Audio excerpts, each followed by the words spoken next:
Gloria d'eroi del maestro Pasquale La Rotella, adattata all'organico moderno dal primo graduato Giorgio Canistrà, musicista della fanfara.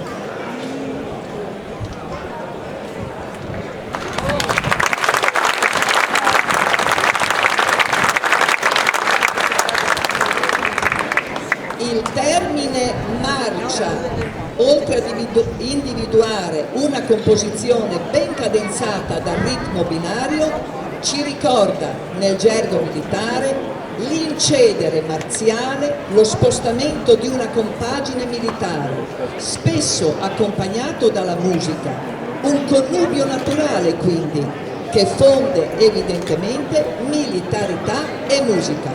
Gloria d'eroi.